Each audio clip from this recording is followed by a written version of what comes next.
నాగార్జునసాగర్ తండాల్లో ఈసారి కమలం వికసిస్తుందా? కాషాయ పార్టీ అభ్యర్థి గెలుపును ఆపడం ఎవరి తరమూ కాదా? నివేదితారెడ్డి భర్త కంకణాల శ్రీధర్ రెడ్డిపై జరిగిన దాడితో అధికార పార్టీ భారీ మూల్యం చెల్లించుకోనుందా?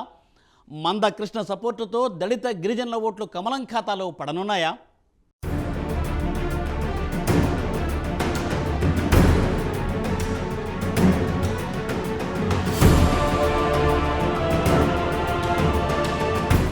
నల్గొండ జిల్లా నాగార్జునసాగర్ నియోజకవర్గంలో రాజకీయాలు రసవత్తరంగా మారాయి.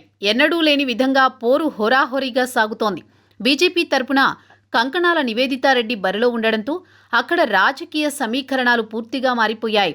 బీఆర్ఎస్ కాంగ్రెస్ అభ్యర్థులు నివేదిత దూకుడు ముందు తేలిపోతున్నారు. సాగర్లో కమలం పార్టీకి లభిస్తున్న ఆదరణ చూసి సహించలేకే అధికార పార్టీ దాడులను సైతం చేస్తోందన్న ఆరోపణలు కాషాయ నేతలు చేస్తున్నారు.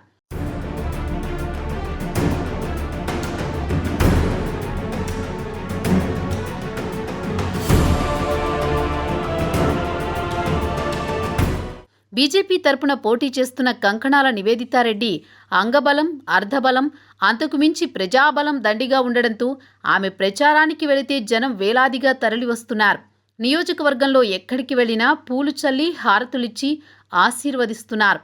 అయితే ఆమెకు వస్తున్న ఆదరణ తట్టుకోలేక ప్రత్యర్థులు దాడులకు పాల్పడుతున్నారని నివేదిత వర్గం ఆరోపిస్తోంది.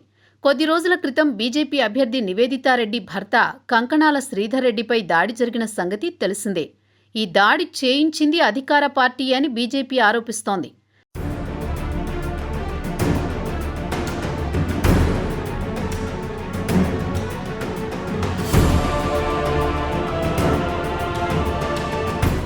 నాగార్జునసాగర్ నియోజకవర్గంలోని తిరుమలగిరి మండలం నెల్లికల్లు లిఫ్ట్ ప్రాంతం వద్ద పార్టీ జిల్లా అధ్యక్షుడు కంకణాల శ్రీధర్ రెడ్డిపై దాడి జరిగింది. స్థానికులు, పోలీసులు కథనం ప్రకారం బైపోల్లో భగత్ను గెలిపిస్తే ఏడాదిన్నరలో నెల్లికల్లు లిఫ్ట్ను కుర్చీ వేసుకుని పూర్తి చేయిస్తానని చెప్పి ఆ హామీని కేసీఆర్ ఇంతవరకు నెరవేర్చలేదంటూ లిఫ్ట్ వద్ద బీజేపీ ఎమ్మెల్యే అభ్యర్థి కంకణాల నివేదితారెడ్డి, ఆమె భర్త బీజేపీ జిల్లా అధ్యక్షుడు శ్రీధర్ రెడ్డి ఆందోళన చేశారు. ఖాళీ కుర్చీ వేసి మోకాళ్లపై కూర్చుని నిరసన తెలిపారు. తర్వాత నాగార్జునసాగర్ హైదరాబాద్ మెయిన్ రోడ్డుపై రాస్తారోకో నిర్వహించారు. ఇదే సమయంలో నెల్లికల్లు జాల్ తండా, ఎర్రచెరువు తండాలకు చెందిన బీఆర్ఎస్ కార్యకర్తలు, లీడర్లు హాలియాలో సీఎం కేసీఆర్ ప్రజా ఆశీర్వాద సభకు వెళ్తున్న తరుణంలో రెండు పార్టీల లీడర్ల మధ్య మాటామాటా పెరిగి ఘర్షణకు దారితీసింది. కంకణాల శ్రీధర్ రెడ్డిపై బీఆర్ఎస్ కార్యకర్తలు, నాయకులు దాడి చేశారు. కింద పడేసి కాళ్లతో తన్నడంతో తీవ్రంగా గాయపడ్డారు శ్రీధర్ రెడ్డి. శ్రీధర్ రెడ్డిపై దాడితో నియోజకవర్గం వ్యాప్తంగా అధికార పార్టీకి బ్యాడ్ నేమ్ వచ్చినట్లయిందని పరిశీలకులు చెబుతున్నారు. ఈ ఎన్నికల్లో అధికార పార్టీ భారీ మూల్యం చెల్లించక తప్పదని నియోజకవర్గంలో స్థానికంగా వినిపిస్తోన్నమాట. బీఆర్ఎస్ అభ్యర్థి గూండాయిజం చేస్తున్నారని, ఆయన పతనానికి రౌడీ రాజకీయాలే నాంది అని బీజేపీ అంటోంది.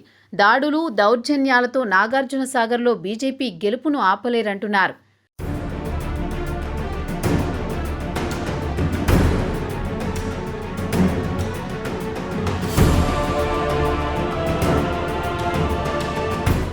ప్రత్యర్థులు ఎన్ని దాడులు చేసినా, ఎంతగా ఉక్కుపాదం మోపాలని చూసినా బీజేపీ అభ్యర్థి నివేదితారెడ్డి వెన్ను చూపకుండా పోరాటం సాగిస్తున్నారు. ప్రజల ఆశీస్సులే శ్రీరామరక్షగా ముందుకు సాగుతున్నారు. ఇప్పటికే పలుమార్లు నియోజకవర్గం మొత్తం సుడిగాలి పర్యటనలు చేశారు. ఎన్నికల నోటిఫికేషన్ రాకముందే 2 సార్లు గడప గడపకు పర్యటించారు. నోటిఫికేషన్ వచ్చాక 6 మండలాలను 3 పర్యాయాలు చుట్టేశారు. అంతేకాదు ఈసారి నాగార్జునసాగర్లో బీజేపీ జెండా ఎగురవేయాలన్న లక్ష్యంతో ఇంటింటికి తిరుగుతూ కమలం గుర్తుకు ఓటు వేయాలని అభ్యర్థిస్తున్నారు.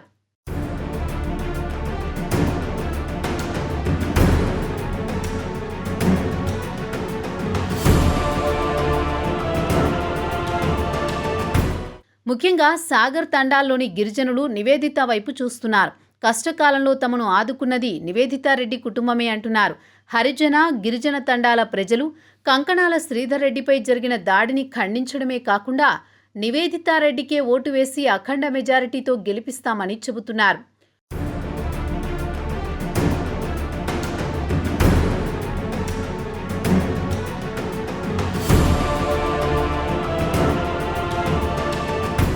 మోదీ, మందకృష్ణ మాదిగ ఒకే వేదికపైకి రావడం కూడా ఎస్సీ ఎస్టీ వర్గాలు బీజేపీ వైపు చూడ్డానికి ప్రధాన కారణమని రాజకీయ పరిశీలకులు చెబుతున్నారు.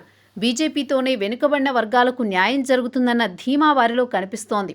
అంతేకాదు ఎస్టీ వర్గానికి చెందిన ద్రౌపది ముర్ముకు రాష్ట్రపతిగా అవకాశం ఇచ్చిన బీజేపీపై గిరిజన ప్రజలు అనుకూల వైఖరితో కనిపిస్తున్నారు. నాగార్జున సాగర్ తండాల్లో కూడా ఈసారి కమలం వికసించడం ఖాయమన్న మాట రాజకీయ వర్గాల్లో వినిపిస్తోంది. నివేదితారెడ్డి గెలుపును ఆపడం కాంగ్రెస్ బీఆర్ఎస్ వల్ల కాదని సాగర్ మండలాల్లో టాక్ వినిపిస్తోంది.